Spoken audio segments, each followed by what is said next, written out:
tous ces prédateurs sexuels, tous ces pervers, tous ces pédocriminels, ils sont juste un appel ou un message de vos enfants.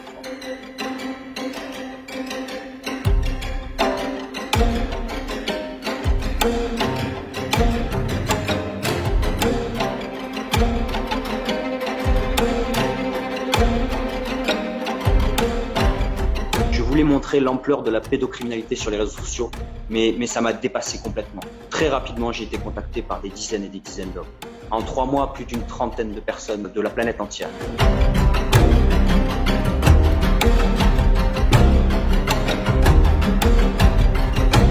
À partir du moment où le profil de petite fille est mis en ligne, ça n'arrête pas. Ça sonne tout le temps. La première fois qu'on a mis Alicia en ligne, après 2 heures, on avait notre premier pédocriminel. Et après 24 heures, on était à 12. Certains veulent faire mettre enceinte des petites filles de 11, 12 ou 13 ans. Il faut que les gens le sachent, ça existe. En France, au Canada, etc. Ça existe. Des gens qui veulent kidnapper des enfants pour vivre avec elles et leur faire des enfants. Ça existe.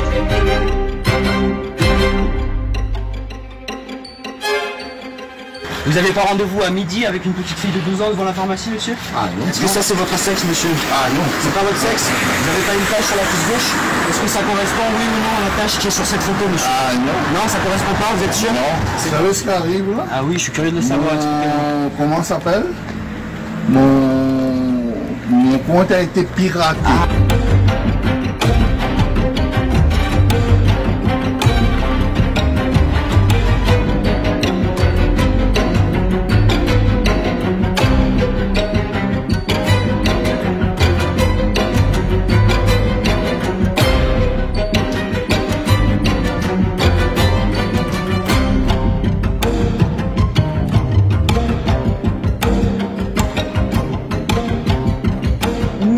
On n'est pas des chasseurs parce qu'on ne chasse personne.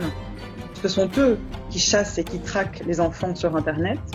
Et nous, ils tombent sur nous par hasard. Nous, on est un enfant finalement perdu dans un océan de vrais enfants. Et on a finalement le rôle de rempart ou de filet de sécurité entre les prédateurs et les enfants.